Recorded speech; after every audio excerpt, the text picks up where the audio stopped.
బట్టి రెండు చేతులు పైకెత్తి మరోసారి యేసయ్యకి అలాగే స్తోత్రాలు చెల్లిద్దాం. మనని మన కుటుంబాన్ని ఆయన రెక్కల నీడలో కాచి కాపాడి క్షేమాన్నిచ్చిన యేసయ్యకి అలాగే స్తోత్రాలు చెల్లిద్దాం. స్తోత్రాలయ్యా, స్తోత్రాలయ్యా, స్తోత్రాలయ్యా, స్తోత్రాలు, స్తోత్రం, స్తోత్రం, స్తోత్రం, స్తోత్రం, స్తోత్రం. ఈ సమయంలో మరి దేవుని యొక్క వాక్యాన్ని మనం ధ్యానం చేద్దాం. ప్రియులారా, మీరు మీ గృహాల్లో చక్కగా మీరు క్రమంగా కూర్చుని దేవుని మాటలు వినాలని ప్రేమతో మనవి చేస్తూ ఉన్నాను.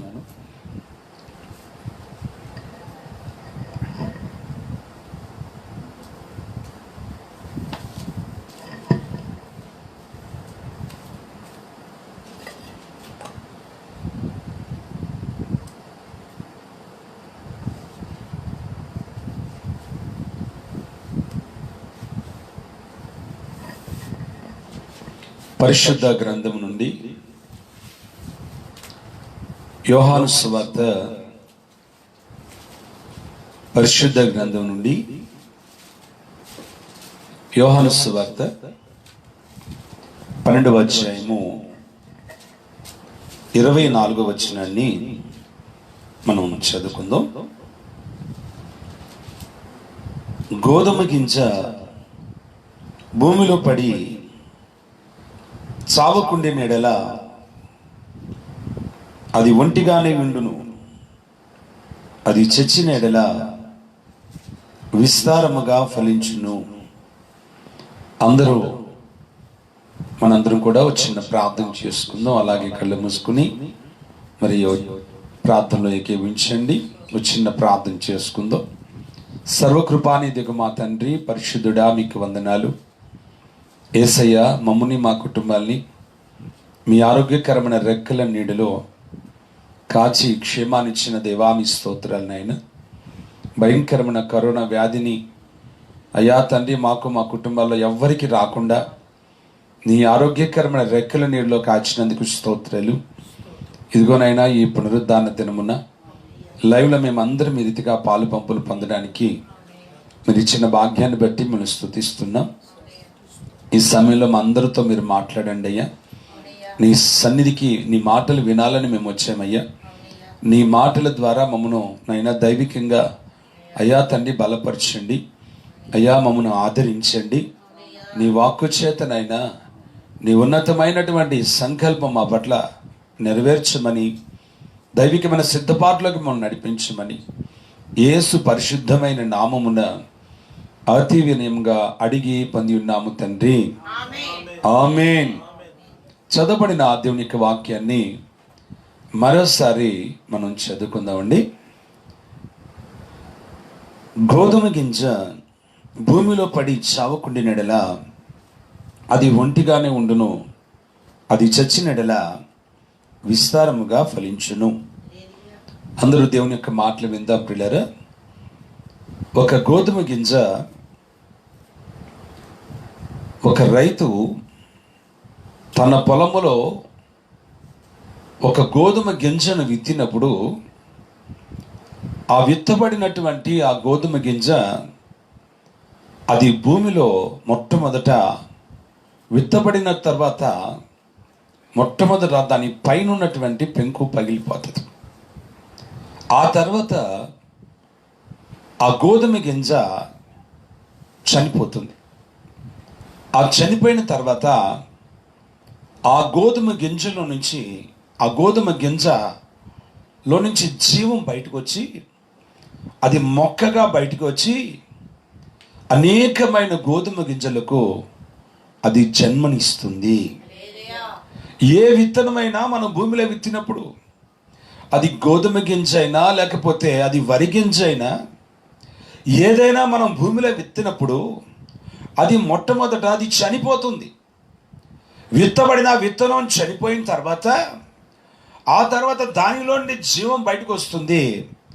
మొక్కగా అది బయటకు వచ్చిన తర్వాత ఒక్కొక్క గింజ కొన్ని వందల గింజలకు అది జన్మనిస్తుంది. గోధుమ గింజ విత్తబడినప్పుడు అది చనిపోవాలి అని వాక్యం చెప్తుంది. అది చనిపోతేనే కానీ అది ఫలించదు అని ప్రభు అయిన యేసయ్య చెప్తా ఉన్నారు. చూడండి, ఏ గింజనైనా మనం భూమిలో విత్తినప్పుడు అది చనిపోతేనే ఫలిస్తుంది అని వాక్యం తెలియచేస్తుంది. ఒక మాటను మనం చదువుకుందాం. పరిశుద్ధ గ్రంథం నుండి కొరింథీయులకు రాసినటువంటి మొదటి పత్రిక 15వ అధ్యాయము. కొరింథీయులకు రాసినటువంటి మొదటి పత్రిక 15వ అధ్యాయము 36వ వచనాన్ని మనం చదువుకుందాం. అక్కడ కొన్ని మాటలు మనం చదువుకుందాం. ఓ అవివేకి, నీవు విత్తునది చచ్చితేనే కానీ బ్రతికింపబడదు కదా. చూసారా, మనం దేనినైతే విత్తుతున్నామో ఆ విత్తనము భూమిలో పడి చనిపోతేనే కానీ అది ఫలించదని వాక్యం చెప్తుంది. తర్వాత మాటలు కూడా మనం చూద్దాం. నీవు విత్తుదానిని చూడగా అది గోధుమ గింజ అయినను సరే, మరి ఏ గింజ అయినను సరే, వట్టి గింజనే విత్తుచున్నావు కానీ పుట్టబోవు శరీరమును విత్తుటలేదు. అయితే దేవుడే తన చిత్త ప్రకారము నీవు విత్తిన దానికి శరీరము ఇచ్చును, మరియు ప్రతి విత్తనమునకును దాని శరీరము ఇచ్చుచున్నాడు. ఒక గోధుమ గింజను మనం భూమిలో విత్తినప్పుడు ఆ గోధుమ గింజ అది భూమిలో మొట్టమొదట చనిపోతుంది. దాని పెంకు పగిలిపోతుంది. చనిపోయినటువంటి ఆ యొక్క గోధుమ గింజలో నుంచి నూతన జీవము బయటకు వస్తుంది. ఆ నూతన జీవం బయటకు వచ్చి అది మొక్కగా బయటకు వచ్చి అనేకమైన గోధుమ గింజలకు అది జన్మనిస్తుంది. ఈ గోధుమ గింజ ఎవరికి సాదృశ్యంగా ఉంది అంటే ప్రభువైన యేసయ్యకు సాదృశ్యంగా ఉన్నది. యేసయ్య ఆత్మస్వరూపైన దేవుడు, రక్త మాంసములు కలిగిన వాడుగా, మనుష్య కుమారుడుగా ఆయన భూమి మీదకి ఎందుకు వచ్చాడో, ఎందుకు జన్మించాడో ఆ సత్యాన్ని ఆయన ఉపమాన రీతిగా తెలియజేస్తున్నాడు. యేసు ప్రభు తన మరణాన్ని గురించి ఒక గోధుమ గింజకి పోల్చి ప్రభు తెలియజేస్తున్నాడు. యేసు ప్రభు ఆయన ఏమై ఉన్నాడంటే, యేసు ప్రభు ఆయన పరిశుద్ధుడైన దేవుడై ఉన్నాడు. పాపులైనటువంటి సమస్త మానవాళిని పరిశుద్ధమైనటువంటి జనాంగంగా మార్చడానికి, ప్రతి ఒక్క వ్యక్తిని పరిశుద్ధునిగా మార్చడానికి, పాపములో ఉన్న ప్రతి వ్యక్తిని పాపము నుండి విడిపించి పరిశుద్ధునిగా మార్చడానికి పరిశుద్ధుడైనటువంటి ప్రభు అయిన యేసయ్య మనందరి కొరకు మరణించడానికి, సిలువపై ప్రాణత్యాగం చేయడానికి ఆయన ఒక గోధుమ గింజగా పరలోకం నుంచి మన కొరకు దిగి వచ్చిన దేవుడై ఉన్నాడు. యేసు ప్రభు తన మరణాన్ని గురించి ఒక గోధుమ గింజకి పోల్చి మాట్లాడుతున్నాడు. యేసు ప్రభుని గురించి వాక్యంలో రాయబడినటువంటి మాట ఏంటంటే, ఆయన పరిశుద్ధుడు, ఆయన పవిత్రుడు. చదవండి, మనం ఆ మాట చదువుకుందాం. హెబ్రీయులకు రాసినటువంటి పత్రిక 7వ అధ్యాయము, పరిశుద్ధ గ్రంథం నుండి హెబ్రీయులకు రాసినటువంటి పత్రిక 7వ అధ్యాయము 26వ వచనాన్ని మనం చదువుకుందాం. యేసయ్య గురించి అక్కడ రాయబడినటువంటి మాటలు మనం చదువుతాం. పవిత్రుడును, నిర్దోషియు, నిష్కల్మషుడును, పాపులలో చేరక ప్రత్యేకముగా ఉన్నవాడును, ఆకాశ మండలముల కంటే మిక్కిలి హెచ్చిన వాడునైన ఇట్టి ప్రధాన యాజకుడు మనకు సరిపోయిన వాడు, మనకు తగిన వాడు. యేసు ప్రభు ఆయన పరిశుద్ధుడు, యేసు ప్రభు ఆయన పవిత్రుడు. యేసు ప్రభు ఆయన భూమి మీదకి ఎందుకు వచ్చాడంటే, ఆయన మరణించడానికి వచ్చాడు. ఆయన సమస్త మానవాళిని పాపం నుండి విడిపించడానికి వచ్చాడు. ఏ భేదము లేదు, అందరూ పాపము చేసి దేవుడు అనుగ్రహించే మహిమను పొందలేకపోతున్నారు. పాపంలో ఉన్న ప్రజలను వారి పాపం నుంచి విడిపించి పరిశుద్ధులుగా చేసి నిత్యజీవం ఇవ్వడానికి యేసు ప్రభు భూమి మీదకి వచ్చాడు. యేసు ప్రభు ఆయన శరీరధారికి వచ్చినప్పుడు వేవేల మంది ప్రజలు యేసయ్య దగ్గరికి వచ్చారు. వేవేల మంది ప్రజలు యేసయ్య దగ్గరికి ఎందుకు వచ్చారంటే, వారికి ఉన్నటువంటి బాధల నుండి విడుదల పొందాలని, వారి జీవితంలో మేలు పొందాలని, వారికి ఉన్న సమస్యల నుంచి విడుదల పొందాలని వేవేల మంది ప్రజలు యేసయ్య దగ్గరికి వచ్చారు. వచ్చినప్పుడు యేసయ్య ప్రతి వారిని ఆయన దీవించాడు, ఆశీర్వదించాడు. మరణంలో ఉన్న వారిని మరణం నుండి విడిపించాడు, వ్యాధి బాధ నుండి విడిపించి ప్రతి వారి పట్ల యేసయ్య మేలు చేశాడు. అయితే ఆయన మేలు చేస్తూ ఒక పక్కన మరో పక్కన ఆయన ఎందుకు వచ్చాడో తెలియచేస్తున్నాడు. యేసు ప్రభు ఆయన మరణించడానికి పరలోకం నుంచి భూమి మీదకి దిగి వచ్చిన పరిశుద్ధుడైన దేవుడై ఉన్నాడు. హల్లెలూయా. యేసు ప్రభు ఆయన తన మరణాన్ని గురించి ఒక గోధుమ గింజని పెట్టి మాట్లాడుతున్నాడు. గోధుమ గింజ భూమిలో పడి సావకపోతే అది ఫలించదు.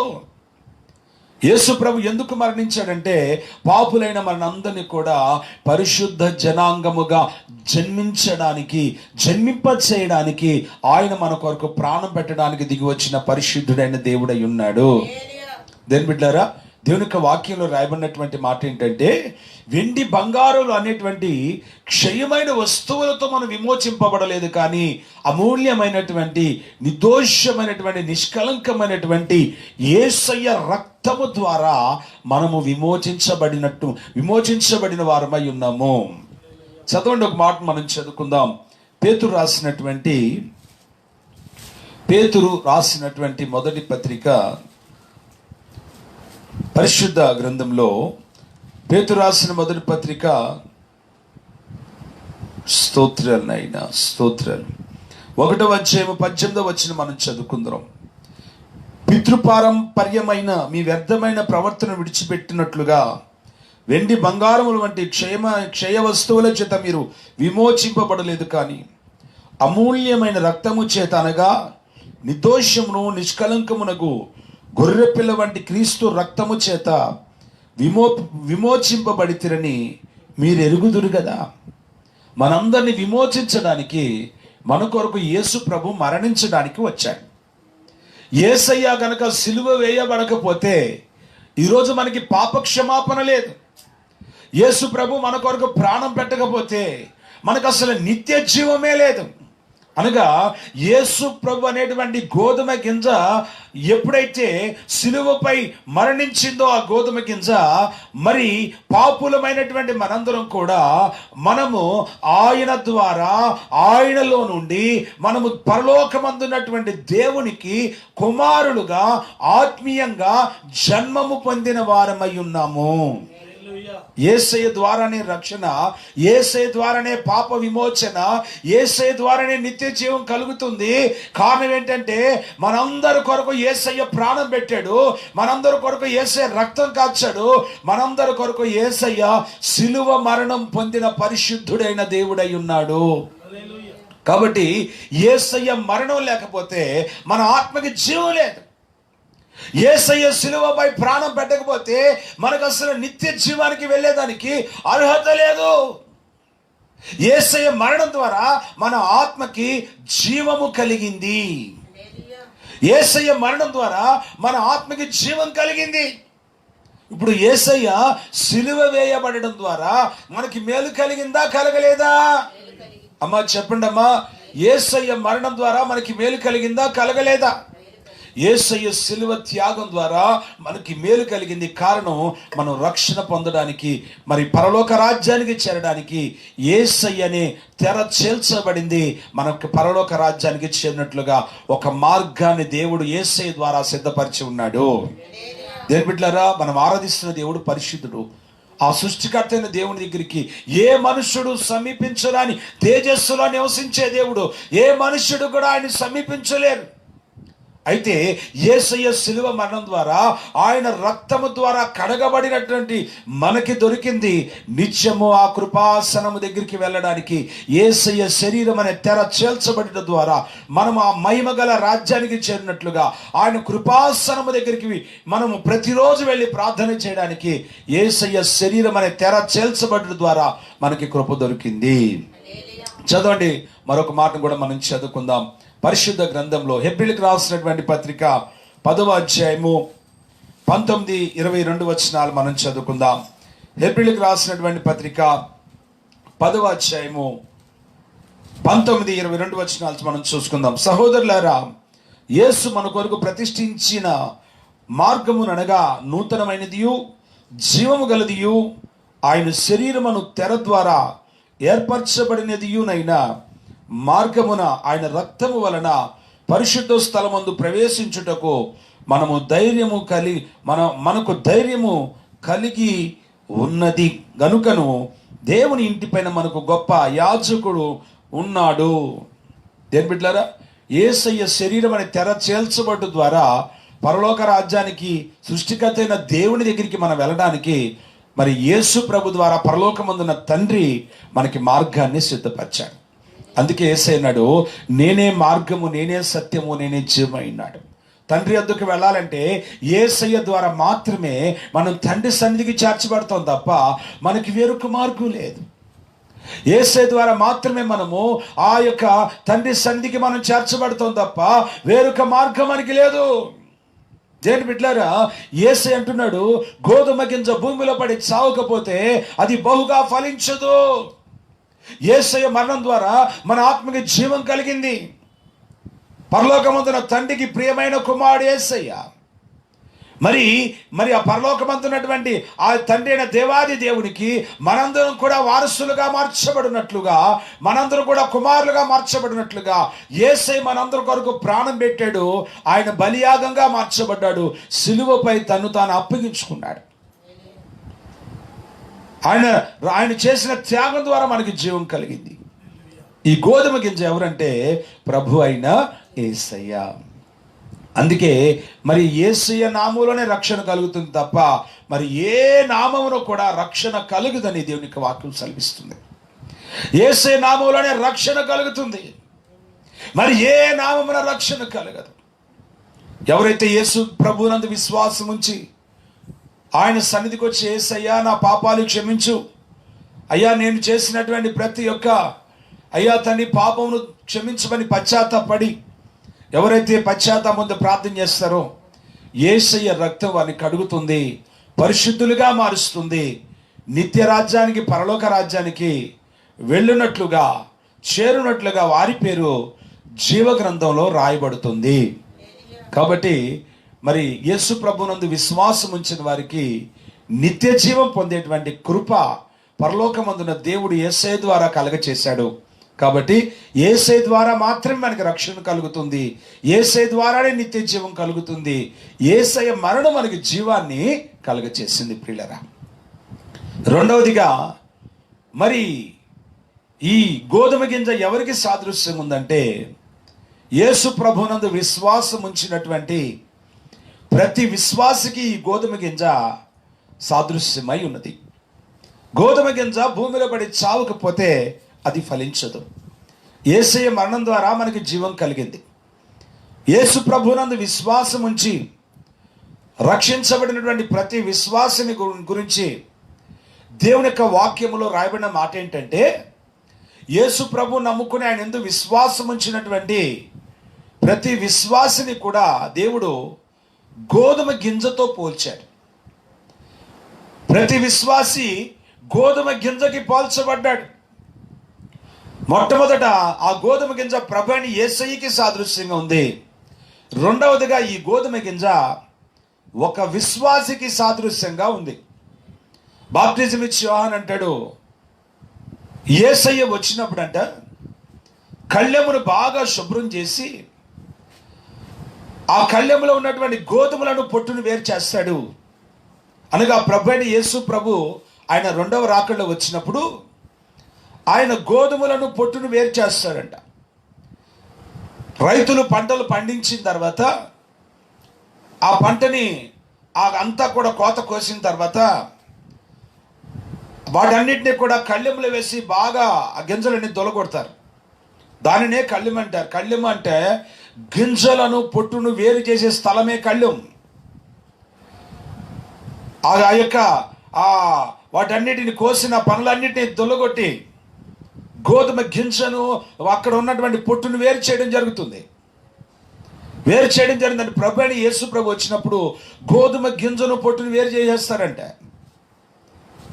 గోధుమ గింజ పొట్టు వేరు చేయబడింది. ఒక విశ్వాసి ఎవరికి సాదృశ్యంగా ఉన్నారంటే గోధుమ గింజకి సాదృశ్యంగా ఉన్నాడు ఒక విశ్వాసి. చదవండి ఆ మాటలు పరిశుద్ధ గ్రంథం నుంచి మత్తయి సువార్త 3వ అధ్యాయము. పరిశుద్ధ గ్రంథం నుండి మత్తయి సువార్త 3వ అధ్యాయము 12వ వచనాన్ని మనం చదువుకుందాం. మత్తయి సువార్త 3వ అధ్యాయము 12వ వచనాన్ని మనం చదువుకుందాం. ఆయన చేతిలో ఉన్నది. ఆయన తన కళ్ళెమును బాగుగా శుభ్రము చేసి గోధుమలను కొట్టులో పోసి ఆరని అగ్నిలో పొట్టును కాల్చివేయనని వారితో చెప్పాను. దేని బిడ్డలారా, యేసు ప్రభునందు విశ్వాసం ఉంచి మారు మనసు పొంది రక్షించబడిన ఒక విశ్వాసి గోధుమ గింజకి సాదృశ్యంగా ఉన్నాడు.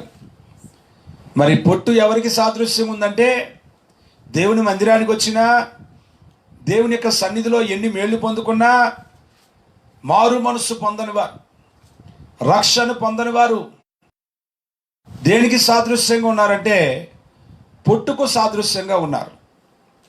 యేసు ప్రభు వచ్చినప్పుడు గోధుమలను పొట్టును వేరు చేస్తారట. ఆయన చేతిలో ఉన్నది. ఆయన వచ్చినప్పుడు గోధుమలను పొట్టును వేరు చేస్తాడు. గోధుమలు అన్నిటిని పోగు చేసి కొట్టులో చేరుస్తాడు, అనగా పరలోక రాజ్యానికి తీసుకుపోతాడు యేసయ్య. ఆ పొట్టునంతా కూడా తీసుకుని అగ్నికి కాల్చేస్తాడు. గోధుమ గింజ ఒక విశ్వాసికి సాదృశ్యంగా ఉన్నాడు. మందిరానికి వచ్చినటువంటి ప్రతివారు కూడా, యేసు ప్రభు దగ్గరికి వచ్చిన ప్రతివారు కూడా వారి యొక్క పాప జీవితాన్ని విడిచిపెట్టి మారు మనసు పొందుకుని, ఎవరైతే తండ్రి కుమార్ పరిశుద్ధాత్మ నామములో బాప్టిజం పొందుతారో వారు గోధుమ గింజకి సాదృశ్యంగా ఉన్నారు. ఎవరైతే దేవుని మందిరానికి వచ్చినా కూడా త్రాగుడు విడిచిపెట్టకుండా, పాప సంబంధమైన కార్యక్రమాలు విడిచిపెట్టకుండా, అపవిత్రమైన చెడు అలవాట్లు విడిచిపెట్టకుండా వాళ్ళు జీవిస్తూ ఉంటారు. అటు వారిని గురించి వాక్యము పొట్టుతో పోలుస్తుంది. అటువారు పొట్టుతో పోల్చబడుతున్నారు. ఈరోజు వాక్యం వింటున్నటువంటి నీవు గోధుమ గింజగా ఉన్నావా, పొట్టులాగా ఉన్నావా?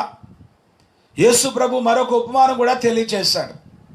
ఒక రైతు తన పొలములో గోధుమ విత్తనాలు విత్తాడంట.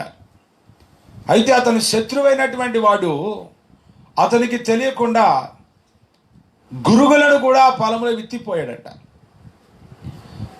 ఆ గురుగులు గోధుమలు ఒకే పొలంలో విత్తబడినప్పుడు కొన్ని రోజులకి అవి మొక్కలుగా బయటకు వచ్చాయి. ఆ పనివారంతా దాన్ని గమనించి యజమానుడి దగ్గరికి వచ్చి చెప్తున్నారు, అయ్యా ఇదిగో పొలములో గోధుమలు మాత్రమే విత్తబడ్డాయి కదా, మరి గురుగులు కూడా బయటకు వచ్చినాయి అయ్యా. గురుగులు అనగా కలుపు మొక్కలు. ఒక పొలములో గోధుమ మొక్కలతో పాటు కలుపు మొక్కలు కూడా విత్తబడ్డాయట.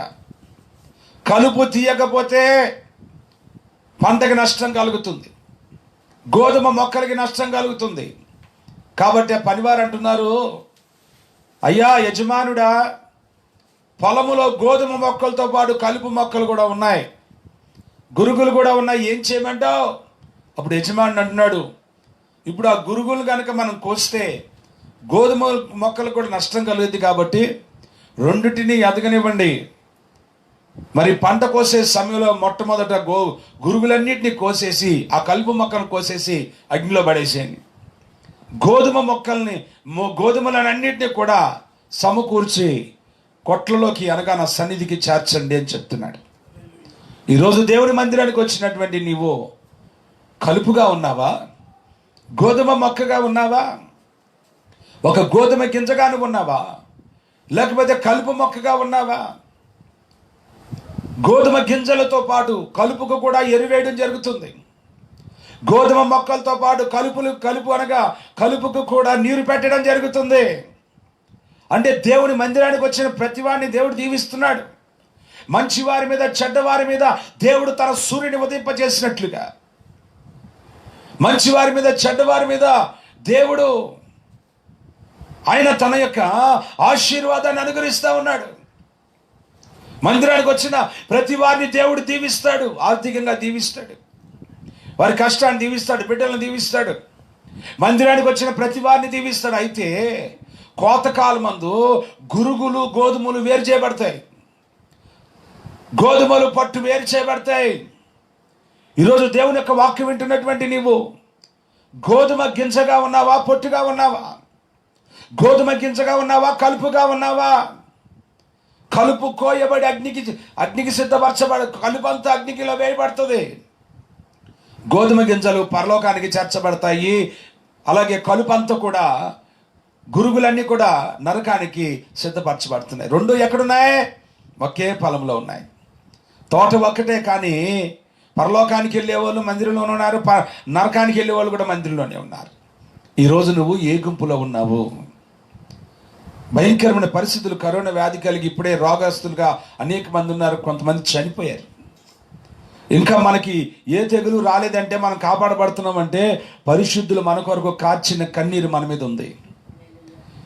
మన కొరకు నిత్యము పరలోకమందు ఉన్నటువంటి ఆ దేవాది దేవుని సన్నిధిలో ప్రభు అయిన యేసయ్య యాజకుడిగా మన కొరకు కన్నీరు కారుస్తూ విజ్ఞాపన చేస్తూ ఉన్నాడు. దేవుడిచ్చినటువంటి మంచి అవకాశాన్ని పోగొట్టుకోకుండా ఈ రోజే నీ యొక్క హృదయంలో ఉన్నటువంటి దేవునికి విరోధమైన పాప సంబంధమైన కార్యక్రమాలను ఒప్పుకొని విడిచిపెట్టి నీ హృదయాన్ని సరి చేసుకున్నట్లయితే కనుక నిశ్చయముగా దేవుడు నిన్ను ఒక గోధుమ గింజగా సిద్ధపరుస్తాడు. నీ పేరు జీవ గ్రంథమందు ప్రభు రాసి పెడతాడు. ప్రభు రాకడ నువ్వు గోధుమ గింజగా నీవు పరలోక రాజ్యానికి చేర్చబడతావు. హల్లెలూయా. దేవుడు ప్రతి వారిని గోధుమ గింజగా మార్చివేయునుగాక. ఆత్మీయంగా ప్రభు జీవ గ్రంథంలో వాని పేరు లిఖించబడడానికి ప్రతి వారిని సిద్ధపరచునుగాక. హల్లెలూయా. దేవుని బిడ్డలారా, రక్షించబడిన ప్రతి విశ్వాసి గోధుమ గింజే. మొట్టమొదటి ఈ గోధుమ గింజ ఎవరికి సాదృశ్యంగా ఉంది? చెప్పాలి అందరూ కూడా. ప్రభు అయిన యేసయ్యకి సాదృశ్యంగా ఉంది గోధుమ గింజ.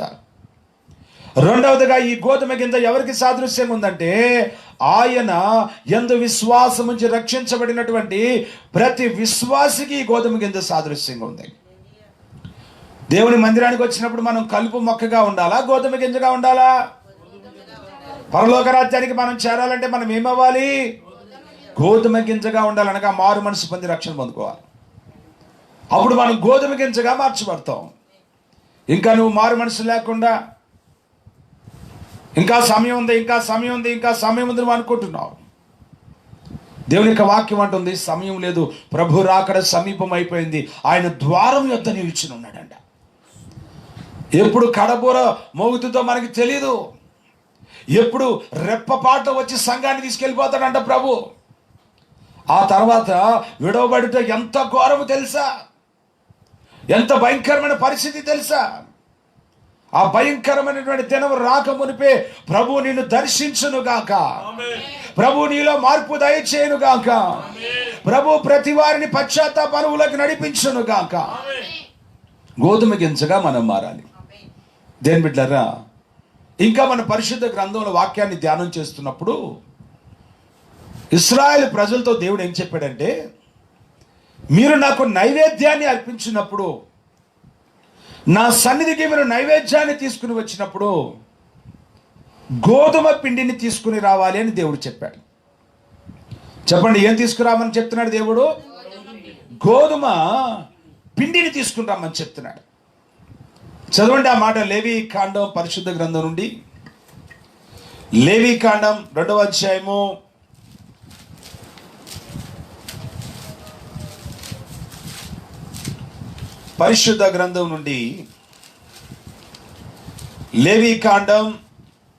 2వ అధ్యాయము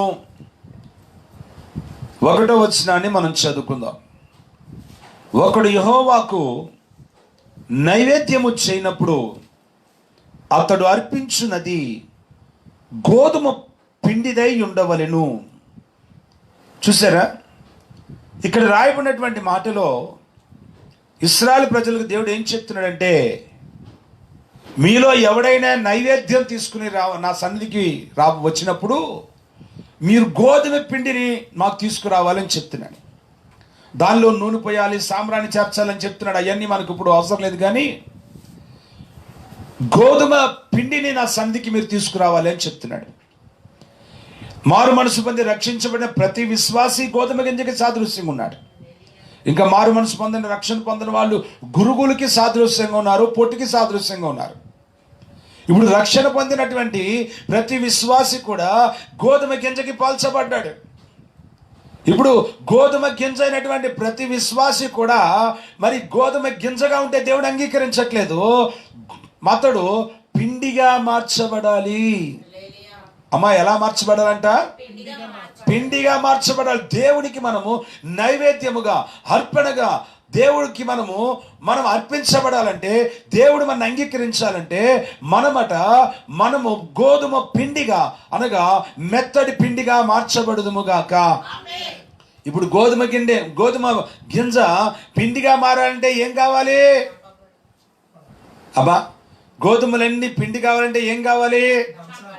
రోట్లో వేయబడాలి, అవి దంచబడాలి. ఏమండి, ఎక్కడికి రావాలంటే అవి గింజలన్నీ కూడా రోట్లోకి రావాలి. రోట్లోకి వస్తే ఆ రోట్లోకి వచ్చినప్పుడు వాటి మీద రోకలి పోటు పడుతుంది.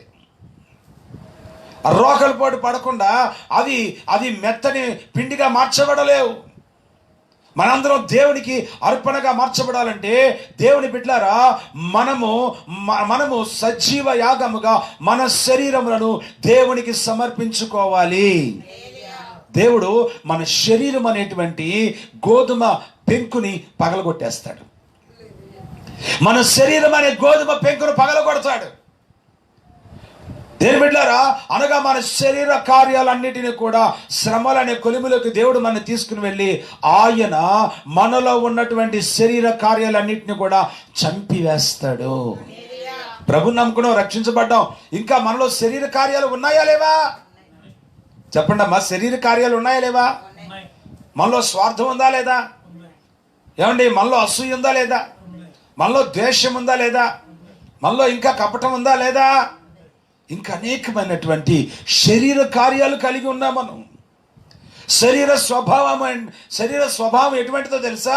నా ఇష్టమే నెరవేరాలి, నా చిత్తమే జరగాలి, నేనే గొప్ప, అందరికన్నా స్వయం పనిచేస్తుంది. ఇదేంటంటే శరీర స్వభావం. ఇది మన శరీరం అనేటువంటి ఈ గోధుమ గింజ పగిలిపోవాలి. మన శరీరం అనేటువంటి ఈ గోధుమ గింజ దంచబడాలి. అప్పుడు మనం పిండిగా మార్చబడాలి. అప్పుడే దేవుడికి మనం నైవేద్యంగా అంగీకరించబడతాము. హల్లెలూయా. మీకు అర్థమవడానికి చెప్తాను. ఒక పాపి పరిశుద్ధుడు కావాలి, పరిశుద్ధుడు సంపూర్ణుడు కావాలి. ఇదే దేవుని పరిచర్య.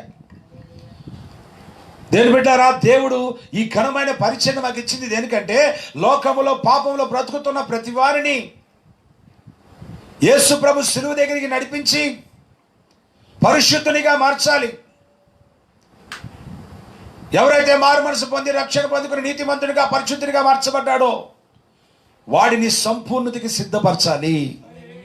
ఉపదేశంలో ఆ వ్యక్తిని దినదినము ఉన్నతమైన అనుభవానికి, ఆత్మీయ ఉన్నతమైన శిఖరానికి సిద్ధపరచాలి. పరిశుద్ధతలో సంపూర్ణునిగా మార్చాలి. ఇది దేవుడు మాకు ఇచ్చిన పరిచర్య.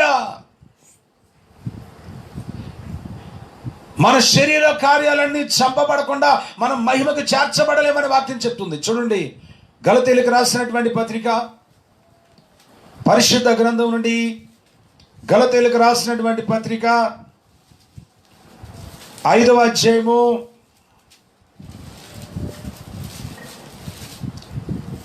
19వ వచనం నుంచి మనం చదువుకుందాం. శరీర కార్యములు స్పష్టమై ఉన్నవి.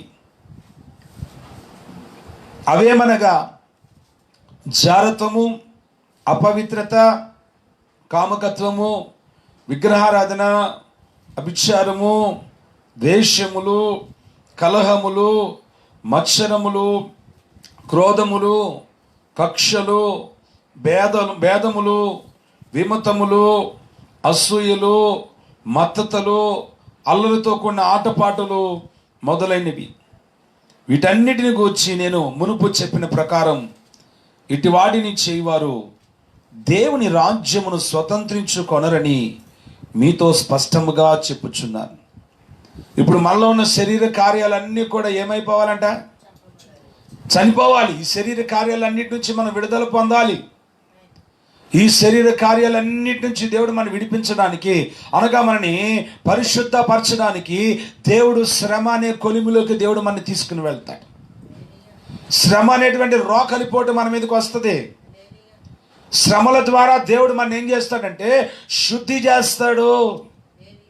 ఈరోజు మనకు కలిగిన ఆర్థిక అక్రత దేని కొరకంటే అది మనని మహిమకు సిద్ధపరచడానికే.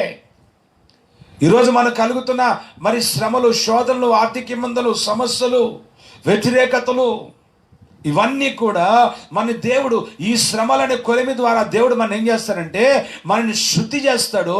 మన శరీరంలో ఉన్న కార్యాలన్నింటినీ కూడా ఆయన చంపివేస్తాడు. మన ఆత్మకి జీవం కలగాలంటే, మన ఆత్మ దేవుని యొక్క మహిమకు సిద్ధపరచబడాలంటే మన శరీరం అనే పెంకు పగిలిపోవాలి, శరీర స్వభావం దంచబడాలి. హల్లెలూయా. కాబట్టి ఈరోజు మనము గోధుమ గింజ అయితే మాత్రమే సరిపోదు, మనం దేవునికి నైవేద్యముగా, అర్పణగా మార్చబడాలంటే మనందరం కూడా ఏం కావాలంట? మాట్లాడాలి మీరు. పిండిగా మారాలి. పిండిగా మారకుండా దేవుడు అంగీకరించడు. హల్లెలూయా. పిండిగా దేవుడు మనని మార్చునుగాక. రోకలి పోట్లకి మందిరానికి వచ్చినప్పుడు దేవుడు వాక్యం అనే రోకలి పోటు మన మీద వేస్తాడు. వాక్యం అనే రోకలి మన మీదకి వస్తుంది. ఆ రోకలి పోటు అనే వాక్యం, దేవుని వాక్యము వచ్చినప్పుడు ఆ వాక్యం అమ్మో కఠినంగా ఉంది అని చెప్పి కొన్ని గింజలు ఎగిరిపోతాయి. కొన్ని గింజలు సంపూర్ణంగా వాక్యానికి అప్పగించుకుంటాయి. అప్పగించుకున్న గింజలన్నీ ఏమైపోతాయి అంటే చక్కగా పిండిగా మార్చబడిపోతాయి, దేవునికి అర్పణగా మార్చబడిపోతాయి. ఏ గింజ అయితే ఆ యొక్క దేవుని యొక్క వాక్యం అనే రోకలికి పోటీకి ఆ మీద పడేటప్పుడు తప్పించుకుంటుందో, ఇంతగా భక్తి చేయాలా, ఇంతగా సరి చేసుకోవాలా, ఇంతగా సంపూర్ణతకి రావాలా, వారు ఎప్పటికీ సంపూర్ణతకి సిద్ధపరచబడలేరు. ఈరోజు దేవుడు వాక్యం ద్వారా మన శుద్ధి చేస్తాడు. శ్రమల ద్వారా దేవుడు మన శుద్ధి చేస్తాడు. రక్తము ద్వారా శుద్ధి చేస్తాడు. పరిశుద్ధాత్మ ద్వారా దేవుడు మన శుద్ధి చేస్తాడు. హల్లెలూయా. కాబట్టి దేవుని యొక్క వాక్యం వింటున్నటువంటి మనందరం కూడా ఆయన సన్నిధిలో పిండిగా మార్చబడడానికి ఇష్టపడుతున్నామా? పిండిగా దంచబడడానికి ఇష్టపడుతున్నామా?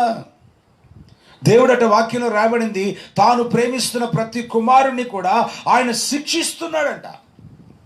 ఎందుకు శిక్షిస్తున్నాడు? శరీర కార్యాలన్నీ తొలగిపోవాలి. దైవజనుడైన పౌలు అనేకమైన శ్రమల గుండా ప్రయాణం చేస్తున్నప్పుడు ఒక చక్కటి మాట పలుకుతాడు. ఆ వాక్యాన్ని మనం చూడండి. 2వ కొరింథీయులకు రాసినటువంటి పత్రిక, కొరింథీయులకు రాసినటువంటి 2వ పత్రిక 4వ అధ్యాయము 16వ వచనాన్ని మనం చూద్దాం. కొరింథీయులకు రాసినటువంటి 2వ పత్రిక 4వ అధ్యాయము 16వ వచనం. కావున మేము అధైర్యపడము, మా బాహ్య పురుషుడు కృషించుచున్నను, అంతర్య పురుషుడు దినదినము నూతన పరచబడుచున్నాడు. చూసారా, దైవజనుడు పౌలు ఏమన్నాడు? అనేకమైన శ్రమలు, శోధనలు వచ్చినా మా బాహ్య పురుషుడు కృషించిపోతున్నా మా అంతరంగ పురుషుడు నూతన పరచబడుచున్నాడు. బాహ్య పురుషుడు అనగా శరీరం, అంతరంగ పురుషుడు అనగా ఆత్మ. మన శరీరము నలపబడకుండా, మన శరీరము దంచబడకుండా, మన ఆత్మకి మన ఆత్మలో మనము జీవాన్ని పొందలేము. మన ఆత్మీయ జీవితంలో ఒక సంపూర్ణ స్థితికి మనం సిద్ధపరచబడలేము. క్రీస్తునందు మనం సంపూర్ణంగా మార్చబడాలంటే ఖచ్చితంగా మనము శ్రమలనే కొలిమి గుండా ప్రయాణము చేయాలి. శ్రమ అనేటువంటి రోకటి పోటు మన మీద పడుతున్నప్పుడు మనం అప్పగించుకునే గోధుమ గింజలుగా మారిపోవాలి. హల్లెలూయా. కాబట్టి ఈ రోజున గోధుమ గింజల గురించి ప్రభు మనకి నేర్పిస్తున్నాడు. గోధుమ గింజ భూమిలో పడి చావకపోతే అది ఫలించదు. ఒక గోధుమ గింజను తీసుకుని వచ్చి ఒక టేబుల్ మీద పెడితే అది ఎన్ని సంవత్సరాలు ఉన్నా అది అట్టగే ఉంటుంది. అదే గోధుమ గింజను భూమిలో కనుక వేస్తే అది చచ్చిపోద్ది. ఆ తర్వాత దాని నుంచి జీవం వస్తుంది, అనేకమైన గోధుమ గింజలకి జన్మనిస్తుంది. ఈరోజు నీ పాప జీవితాన్ని విడిచిపెట్టి మారు మనసు పొంది నువ్వు రక్షించబడితే, ఆత్మలో నీకు జన్మము కలిగితే, ఆత్మీయంగా నీవు ఆత్మీయంగా జన్మించిన అనుభవం నీకు ఉంటే, నీవు అనేకమైన ఆత్మని దేవుని మందిరానికి నడిపించేటువంటి ఒక పాత్రగా నువ్వు వాడబడతావు. నీలో జీవం ఉంటే అనేకమైన గోధుమ గింజలను, అనేక మంది ప్రజలను నువ్వు దేవుని మందిరానికి నడిపిస్తావు. నువ్వు దేవుని మందిరానికి వచ్చేటప్పుడు నువ్వు ఒక్కదానివే వస్తున్నావా, ఒక్కడివే వస్తున్నావా? నీ భార్య, నీ బిడ్డలు, కుటుంబం కూడా వస్తుందా? నీ ద్వారా సంఘానికి ఎంతమంది బిడ్డలు నడిపించబడుతున్నారు? నీ ద్వారా ఒక్కరు కూడా రావట్లేదంటే నీలోనే ఇంకా జీవం లేదని అర్థం. ఆత్మలో జీవం కలిగిన ప్రతివాడు కూడా గోధుమ గింజకి పాల్చబడుతున్నాడు. రక్షణ పొందిన ప్రతివాడు గోధుమ గింజకి పాల్చబడుతున్నాడు. రక్షించబడిన ప్రతి విశ్వాసి దేవునికి నైవేద్యంగా మార్చబడాలంటే, అర్పణగా మార్చబడాలంటే ఖచ్చితంగా అదంచబడాలి, పిండిగా మార్చబడాలి. ఈరోజు పిండిగా మార్చబడడానికి ఎంతమంది ఇష్టపడుతున్నారు? ఎంతమంది దైవ చిత్తానికి అప్పగించుకుంటున్నారు? ప్రభా, నేను నీ మహిమకు చేరాలయ్యా, నన్ను సంపూర్ణతగా సిద్ధపరచండి ప్రభా. శ్రమైనా, నిందలైనా, అవమానమైనా, ఏమి వచ్చినా కూడా దేవాన్ని చిత్తానికి అప్పగించుకుంటున్నాను ప్రభా. చాలామంది చిన్న కష్టం కలంగానే ఉపవాస ప్రార్థన పెట్టండి పాస్టర్ గారు మా ఇంట్లో. ఏమంటే నూతనంగా వచ్చిన విశ్వాసుల పరిస్థితి వేరు. నూతనంగా వచ్చిన విశ్వాసులు ఉపవాస ప్రార్థన పెట్టుకోవడం తప్పేం లేదు. ఆత్మీయంగా ఎదిగిన వాళ్ళు కూడా చిన్న శ్రమ రాగానే 4 రోజులు పని లేకపోతే ఇక ఎమ్మటే ఉపవాసుకోవడం పెట్టండి పాస్టర్ గారు. అంటే నలగవా? నలిగడానికి అప్పగించుకోవా? ఎలా సంపూర్ణతకు సిద్ధపడతాం మనం? చాలామంది శ్రమలు వద్దాయా, శ్రమలు తీసేమని ప్రార్థన చేస్తారు. దేవుని బిడ్డలారా, ప్రేమతో మీ అందరికీ వందనాలు తెలియజేస్తూ చెప్తున్నమాట. శ్రమలు వద్దని ప్రార్థన చేయొద్దు. శ్రమలో నిలబడే కృప కొరకు ప్రార్థన చేయండి. శ్రమలు జయించే కృప కొరకు ప్రార్థన చేయండి. హల్లెలూయా. ఆర్థిక పరిస్థితి అనే రోకలి పోటీ మన మీదకి వస్తుంది. ఇప్పుడు భయంకరంగా ఆర్థిక అక్రతలు కలుగుతున్నాయి మనందరికీ. అయినా కూడా అప్పగించుకుందాం. మనం పోషించే దేవుడు మనకు ఉన్నాడు. హల్లెలూయా. దేవుడు మన విశ్వాసానికి పరీక్ష పెడతాడు, దాని పరీక్ష తీసుకెళ్తాడు. మన బాహ్య పురుషుడు, మన యొక్క శరీరం అనేటువంటి శరీర స్వభావం అనేది చంపబడాలని వాక్యం చెప్తుంది. శరీరం, ఆత్మ ఒకదానికొకటి విరోధమైనవి. ఈ శరీర కార్యాలని చంపబడకుండా మన ఆత్మ సంపూర్ణతకి సిద్ధపరచబడలేదు. కాబట్టి దేవుని యొక్క వాక్యం వింటున్నటువంటి మనందరినీ దేవుడు మరి గోధుమ పిండిగా మార్చునుగాక, గోధుమలుగా మార్చునుగాక, గోధుమ పిండిగా మార్చునుగాక. నిత్య రాజ్యానికి దేవుడు మనందరినీ కూడా మనని దైవికంగా ప్రభువుని సిద్ధపరచునుగాక. దేవుని బిడ్డలారా, ఎంతమందికి వాక్యం అర్థమవుతుంది? మన జీవితాల్ని ప్రభుకి అప్పగించుకుంటూ మరి ప్రార్థన చేసుకుందాం. ఎక్కడ వాళ్ళు అక్కడ అలాగే కళ్ళు మిండి వాక్యం విన్నటువంటి ప్రతి వారు కూడా మీరు చక్కగా మీరున్న స్థలంలోనే అలాగే మోకరించండి, కళ్ళు మూయండి. ఈరోజు దేవుడు తన వాక్యం ద్వారా మనం దర్శించి ఉండగా ఒక గోధుమ గింజను మన ముందు పెట్టి దేవుడు మాట్లాడుతున్నాడు. గోధుమ గింజ భూమిలో పడి చావకపోతే అది బహుగా ఫలించదు. ఆ గోధుమ గింజ మన ప్రభు అయిన యేసయ్య. యేసయ్య మరణించడానికి వచ్చాడు. సిలువ మరణం పొందడానికి యేసయ్య వచ్చాడు. పాపములున్న ప్రతి వ్యక్తిని వారి పాపములను విడిపించి పరిశుద్ధులుగా మార్చడానికి యేసయ్య వచ్చాడు. పరిశుద్ధ జనాంగంగా మార్చడానికి ప్రభు మన అందరిని పిలుస్తూ ఉన్నాడు. ఈరోజు యేసయ్య వచ్చినప్పుడు గోధుమలను పొట్టును వేరు చేస్తాడట. యేసయ్య వచ్చినప్పుడు గోధుమలను, కలుపు మొక్కలను వేరు చేస్తాడట.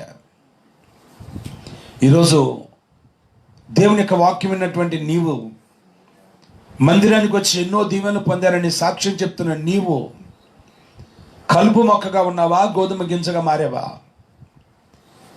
ఇంకా నువ్వు పొట్టుగానే ఉంటున్నావా, గోధుమ గింజగా మారావా? రక్షణ పొందని వారలారా స్వరమెత్తి ప్రార్థించండి, మౌనంగా ఉండమాకండి. స్వరమెత్తి యేసయ్యా, నన్ను గోధుమ గింజగా మార్చండి, కలుపు మొక్కగా ఉండడానికి ఇల్లేదు నాయనా. ఇదిగో నా పాప జీవితాన్ని, చెడు మార్గాన్ని విడిచిపెడతాను. నువ్వు విలువైన రక్తంతో నన్ను కడిగి పరిశుద్ధపరచు ప్రభా. చేయాలి సహోదరుడు, నువ్వు ప్రార్థన చేయాలి. సహోదరి, నువ్వు ప్రార్థన చేయాలి. దేవుని సన్నిధిలో ప్రార్థన మొదలు పెట్టండి. రక్షణ పొందిన వార్లారా, ప్రభు యొక్క శరీర రక్త మాంసంలో, ప్రభు బలారదలో పాలు పంపులు పొందుతున్న వార్లారా, పరిశుద్ధాత్మ అభిషేకం పొందుకున్నటువంటి వార్లారా, గోధుమ గింజగా మార్చబడినటువంటి నా ప్రియ సహోదరి సహోదరులారా, ఈరోజు నువ్వు గోధుమ పిండిగా మారాలి. దేవునికి నైవేద్యంగా మనం అంగీకరించబడినట్లుగా, ప్రభు మనని అంగీకరించినట్లుగా మనము బలిపీఠ మీదకి రావాలి. మన శరీర కార్యాలన్నీ కాలిపోవాలి. ప్రభుకి మనం అప్పగించుకుందాం. నాలో ఉన్న శరీర కార్యాలన్నింటినీ చంపివేయండి ప్రభా. సజీవ యాగంగా నా శరీరాన్ని నీకు సమర్పిస్తున్నాను ప్రభా. నన్ను పిండిగా మార్చండి ప్రభా. నన్ను అప్పమ్మగా మార్చండి ప్రభా. నీకు నైవేద్యముగా నేను మార్చబడాలి ప్రభా. కృప కావాలి నాయన, కృప కావాలి నాయన. అయ్యా, నన్ను నీ మహిమగల రాజ్యానికి సిద్ధపరచండి ప్రభా. మనం ప్రభుకి అప్పగించుకుందాం. మనం ప్రభుకి అప్పగించుకుంటూ ప్రతి వారు ప్రార్థన చేద్దాం. మేమందరి కొరకు నేను వచ్చిన ప్రార్థన చేస్తాను. 2 చేతులు ప్రభు వైపు చాపి, ప్రభా గోధుమ గింజగా నన్ను మార్చండి, గోధుమ పిండిగా నన్ను మార్చండి.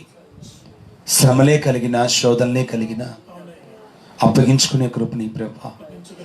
నీ సన్నిధిలో నిలబడే కృప నీ ప్రభా. ముందుకు సాగగలిగిన కృపను మాకు ఈ ప్రభా. ఆర్థిక ఇబ్బందులే కలిగిన, అనారోగ్యాలే కలిగిన మా శరీరము విరవబడడానికి నాయన ఈ కొలిములోకి నువ్వు మమ్మల్ని తీసుకుని వెళుతుండగా ఒక్క అడుగు కూడా వెనక్కి వేయడానికి వీల్లేదు ప్రభా. నీ ఉన్నతమైన రాకడికి నన్ను సిద్ధపరచు ప్రభా. అప్పగించుకుందాం. మళ్ళీ మనం ప్రభుకి అప్పగించుకుందాం. కృపా సత్య సంపూర్ణుడైన మా తండ్రి, పరిశుద్ధుడా, ప్రేమాస్వరూపి యేసయ్యా, మీకు వందనాలు స్తోత్రాలు చెల్లిస్తున్నాం నాయన. ఇదిగో తండ్రి నాయన, ఇదిగో నాయన, సంఘముగా కూడుకోలేని పరిస్థితులు మేమందరం కూడా ఈ ఫేస్బుక్ లైవ్ ద్వారా కలుసుకోవడానికి మీరు మాకు ఇచ్చిన మంచి అవకాశాన్ని బట్టి వందనాలు చెల్లిస్తున్నాం. ఈ పునరుద్ధాన దినమున ప్రభా, శ్రేష్టమైనటువంటి విలువైన వర్తమానం మీరు మాకు అందించినందుకు స్తోత్రాలు నాయన.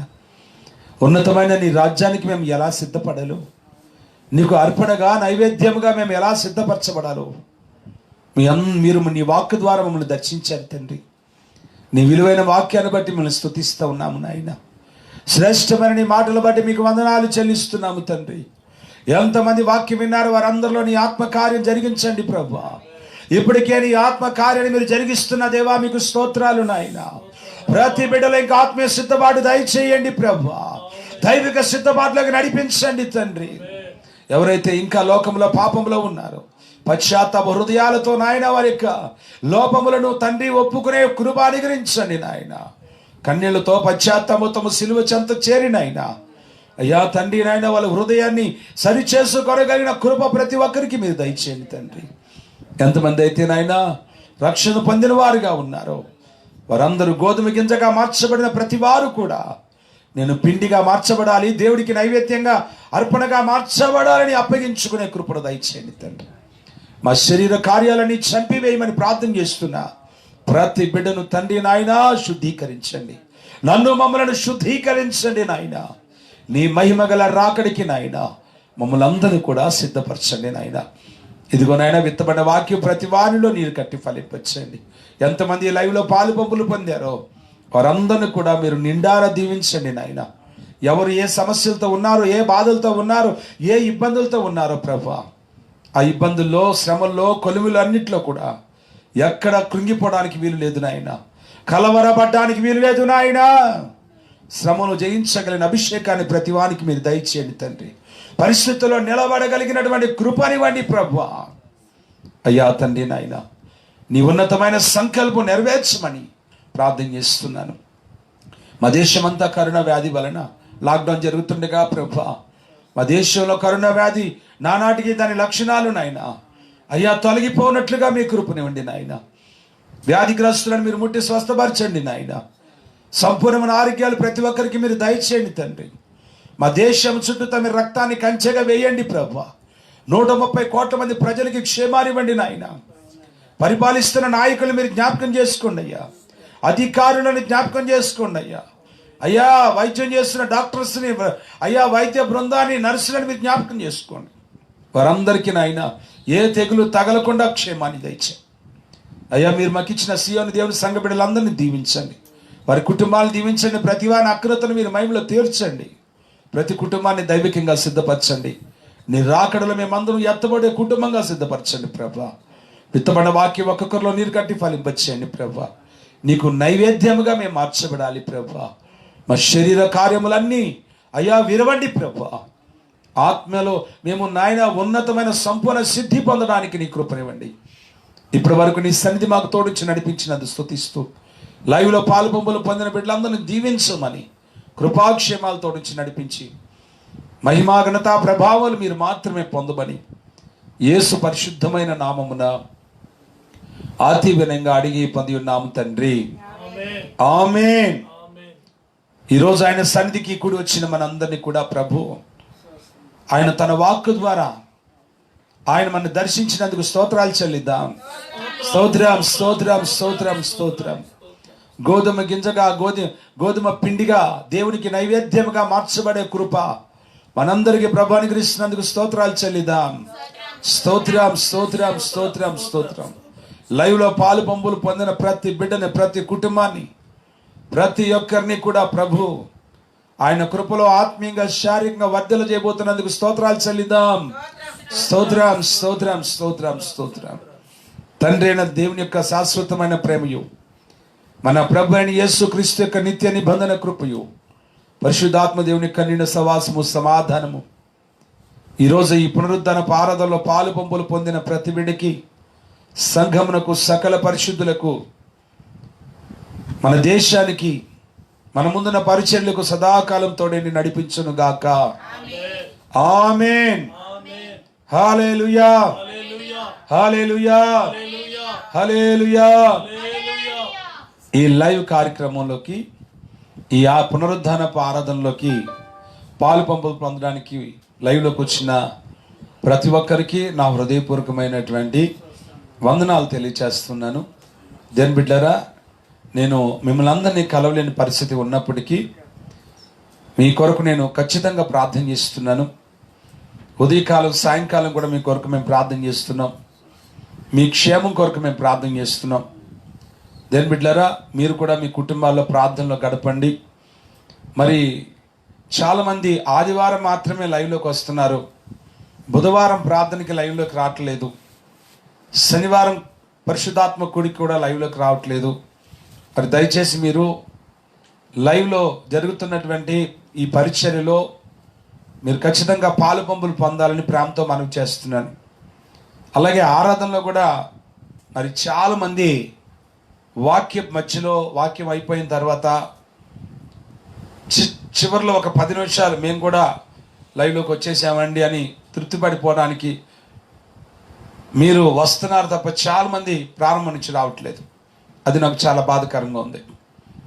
కాబట్టి మీరు అందరూ కూడా చక్కగా సమయానికి మీరు సిద్ధపడాలని ప్రేమతో మనవి చేస్తున్నాను. మీరందరూ కూడా ఈ వర్తమానాన్ని షేర్ చేయండి, తెలియని వాళ్ళకి తెలియచేయండి. దేని బిడ్డలారా, మరి ఈ పరిచర్య కొరకు, నా కొరకు ప్రార్థన చేయండి. ఎవరికైనా ప్రార్థన అవసరతలు ఉంటే మీరు ఫోన్ చేయొచ్చు, కలవాలంటే కలవచ్చు. ప్రభు ప్రతి వారిని నిండారా దీవించును గాక. బుధవారం జరిగే ఉపవాస ప్రార్థనకి ఖచ్చితంగా ఉదయకాలం 11 గంటలకి మీరందరూ సిద్ధపడాలని మనవి చేస్తూ